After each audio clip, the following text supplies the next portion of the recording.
दोस्तों तो यार क्या हाल है। आज की इस वीडियो में हम पॉइजन पिल जो कि एक एंटी टेक ओवर स्ट्रैटेजी है उसके हवाले से डिस्कशन करेंगे। ठीक है, तो सबसे पहले हम जानते हैं कि ये स्ट्रैटेजी होती क्या है। It is a strategy which in which sorry this is not in this is actually in, ठीक है, in which company dilutes its share to stop the hostile takeover situation. ठीक है, it can be done through numbers of ways, but here we will discuss the most usual and best one. ठीक है, giving a special right to other existing shareholders which are not trying for hostile takeover. ठीक है, अब देखो इस poison pills एक काफ़ी जो है एक रिलायबल स्ट्रेटजी है। ठीक है, इससे क्या होता है कि जो एग्जिस्टिंग शेयर्स हैं तो जो total numbers of share outstanding है वो भर जाते हैं। तो और इससे ये होता है कि जो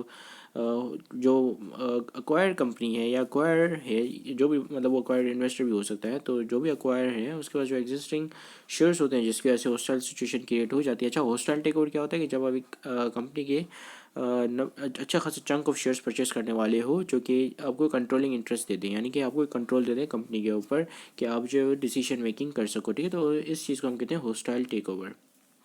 अब क्या होता है पॉइजन पिल में कि पॉइजन पिल में जो जैसे लेट्स सपोज एक बंदा है, उसने एक अच्छी खासी बेट लगाई हुई है कि मैं जो है इतने नंबर्स ऑफ शेयर्स परचेज करूँगा।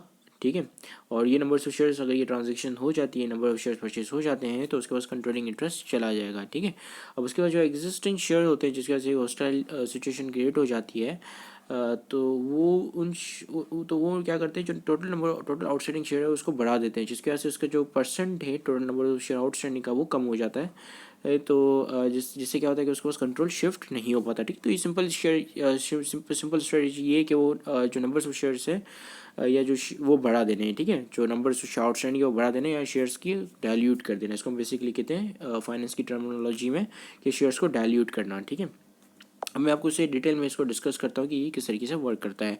ठीक है, देखो 100 नंबर्स ऑफ शेयर हज़ार नंबर्स ऑफ शेयर आउटस्टैंडिंग है और कंपनी ए जो है वो 200 शेयर्स उसने परचेस कर लिए कंपनी ए ने। ठीक है, कंपनी बी के लेट सपोज। ठीक है, ऑफ द कंपनी 4000 रुपीज़। ठीक है, 4000 रुपीज़ उसने एक शेयर के दिए और 200 उसने शेयर्स परचेस कर लिए, which makes 20% ownership of company A in the targeted company. ठीक है, कंपनी बी जो है वो टारगेटेड कंपनी है क्योंकि उसके शेयर जो है वो अक्वायर किए जा रहे हैं। कंपनी ए जो है अक्वायर कंपनी है क्योंकि वो शेयर अक्वायर कर रही है कंपनी बी के। ठीक है, तो अब क्या होगा कि जाहिर सी बात है, अब उसने 200 शेयर्स जब वो ले लिए तो एक तरीके से हॉस्टाइल ये जो है हॉस्टाइल सिचुएशन क्रिएट हो गई। ठीक है, एच यानी कि हॉस्टाइल सिचुएशन क्रिएट हो गई कंपनी बी के लिए। क्या कंपनी बी जो है वो परेशान हो गई कि कंपनी ए जो है मज़ीद अगर 300 शेयर खरीदती है तो इसके पास कंट्रोल शिफ्ट हो जाएगा। 300 या 400 शेयर खरीदती है तो इसके पास कंट्रोल शिफ्ट हो जाएगा क्योंकि फिर वो 60% ओन करना शुरू कर देगी कंपनी को। यानी जो 60% ओन करता है तो ऑब्वियसली उसका बड़ा स्टेक होता है, तो जिसका बड़ा स्टेक होगा उसका बड़ा कंट्रोल होगा ऑब्वियसली। ठीक है, तो अब क्या करेगी अब वो अगर उन लोगों ने पॉइजन पिल की स्ट्रेटजी लगाई हुई है तो क्या होगा इससे कि वो लोग जो है वो और मजीद नंबर्स ऑफ शेयर इशू करेंगे। ठीक है, जैसे अब जो टोटल नंबर ऑफ शेयर जो है वो 1000 है। ठीक है, और जो नए शेयर्स इशू होंगे वो एक राइट के साथ होंगे। ठीक है, जैसा कि हमने यहाँ पे पढ़ा था कि giving special right to the other existing shareholder जो कि हॉस्टाइल टेक ओवर करने की कोशिश नहीं कर रहे हैं। ठीक है, जो कि कंपनी ए नहीं है।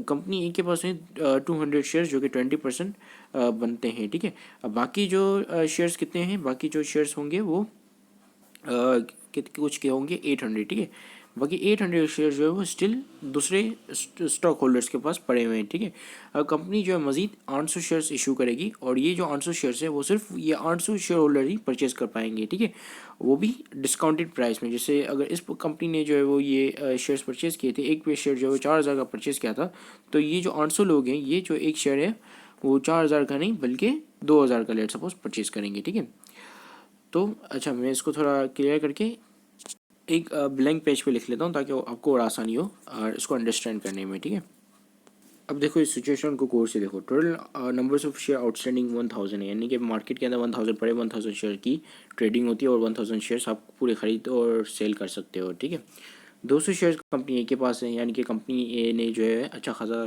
चंक ऑफ शेयर परचेज कर लिया और जो कि इन 1000 का 20% है। ठीक है, एक शेयर जो कंपनी ने खरीदा था, एक कंपनी ए ने एक शेयर जो है 4000 का खरीदा था। ठीक है, यहाँ तक क्लियर हुआ। अब का जो दूसरे शेयर होल्डर्स हैं, ठीक है, उनके पास कितनी की होल्डिंग्स हैं, 800 की होल्डिंग है। अब हो सकता है एक बंदे के पास 5 शेयर हो, एक बंदे के पास जो है 10 शेयर हो, एक दूसरे बंदे के पास जो है 15 शेयर्स हों, ठीक है। तो यहाँ पे क्या है कि जो भी शेयर होल्डर है उनके पास स्पेशल राइट है कि एक शेयर पे वो एक मजीद शेयर और परचेज़ कर सकते हैं। अगर आप जो है 15 शेयर रखते हो तो आप मजीद 15 शेयर और परचेज़ कर सकते हो, लेकिन अब मार्केट में जो 4000 प्राइस है, आप जो है वो 2000 प्राइस पे एक शेयर खरीद सकते हो, ठीक है। तो यानी कि आपको डिस्काउंट पे शेयर मिल रहा है, तो आप क्यों नहीं खरीदोगे, ठीक है। तो जब ये 800 शेयर होल्डर मजीद 800 शेयर्स खरीदेंगे तो ये टोटल मिला के कितने हो जाएंगे आपके 1800 शेयर, ठीक है। 1800 शेयर्स हो गए। टोटल आउटस्टैंडिंग शेयर्स कितने हो गए? 1800 शेयर्स, क्योंकि कंपनी ने मजीद 800 शेयर्स इशू कर लिए, ठीक है। और ये जो राइट होगा ये कंपनी ए के पास नहीं होगा, ठीक है। कंपनी ए के पास नहीं होगा क्योंकि ये अक्वायर कंपनी है, ठीक है। तो यानी कि कंपनी ए ने जो 200 शेयर्स खरीदे हैं उनको इन 200 शेयर्स पे ये राइट नहीं होगा कि मतलब इन 200 शेयर पे वो मजीद शेयर नहीं परचेस कर पाएगा, ठीक है। कंपनी ए सिर्फ ये जो 800 शेयर्स हैं इन्हीं पे ये राइट है कि वो मजीद शेयर परचेस कर सकते हैं, ठीक है। वो भी कितने में? 2000 डिस्काउंटेड प्राइस पे। तो यहाँ पे क्या है कि अब ये जो है कितना हो गया? 1800, ठीक है। अब मैं इसको सबको मिटाता हूँ और हम थोड़ा इसको और क्लियर करते हैं, ठीक है। तो अब total number of share outstanding है 1800 और कंपनी ए के पास कितने शेयर हैं? 200 शेयर्स हैं। तो अब क्या 20% जो है कंपनी ए ओन करती है? Obviously not. अब कंपनी ए जो है वो कितना परसेंट ओन करती है? अब वो करती है, जब हम 1800 को मल्टीप्लाई कर देंगे, सॉरी नॉट मल्टीप्लाई, बल्कि हम जो है वो 200 को डिवाइड कर देंगे 1800 से, ठीक है। तो और फिर मल्टीप्लाई कर देंगे 100 से, तो आपके पास आएगा 11%, ठीक है। तो यानी कि अब जो है कंपनी ये सिर्फ 11% ओन करती है। पहले जो है वो 20% ओन करती थी। 20% से उसका जो ओनरशिप थी वो 11% पे शिफ्ट हो गई क्योंकि नंबर्स ऑफ शेयर और ज़्यादा बढ़ गए, ठीक है। तो इससे क्या हुआ? जो हॉस्टाइल सिचुएशन थी वो ख़त्म हो गई। तो इस तरीके से जो है ये कंपनी जो है वो पॉइजन पिल का इस्तेमाल करते हुए शेयर को डाइल्यूट कर लेते हैं और ज़्यादा बढ़ा लेते हैं, जिसकी वजह से जो है जिस नंबर्स ऑफ शेयर अक्वायर ने जो नंबर्स ऑफ शेयर अक्वायर करके एक हॉस्टाइल सिचुएशन क्रिएट की होती है वो सिचुएशन ख़त्म हो जाती है, क्योंकि अब फिर उसकी जो परसेंटेज है वो कम हो जाती है, ठीक है। परसेंटेज ऑफ होल्डिंग तो वो कम हो गई, तो ऑब्वियसली हॉस्टाइल सिचुएशन भी ख़त्म हो जाती है। तो अब ये क्या होता है कि जब भी एक ऐसी सिचुएशन क्रिएट होती है हॉस्टाइल सिचुएशन, तो ये पॉइजन पिल ट्रिगर हो जाती हैं, ठीक है। ऑटोमेटिकली ट्रिगर हो जाती हैं और मार्केट के अंदर और मज़ीद ज़्यादा शेयर फ्लोट हो जाते हैं, और मतलब स्पेशल राइट वाले, ठीक है। यानी कि जो अदर एग्जिस्टिंग शेयर होल्डर्स हैं, ठीक है, which are not trying to go for the hostile takeover, तो उनके पास ये राइट आ जाता है कि वो मज़ीद और ज़्यादा शेयर परचेस कर सकते हैं डिस्काउंटेड प्राइस में, ठीक है। तो जिसकी वजह से क्या होता है कि जो टोटल नंबर ऑफ शेयर है वो बढ़ जाते हैं और एक की होल्डिंग कम हो जाती है, ठीक है। ऑब्वियसली अब एक की जो परसेंटेज ऑफ होल्डिंग वो कम हो जाती है। जैसे 20% पहले थी, अब 11% हो गई, तो हॉस्टाइल सिचुएशन खत्म हो गई, ठीक है। So this is what the poison pill is, and thank you very much for watching this video. This is it, and Allah Hafiz.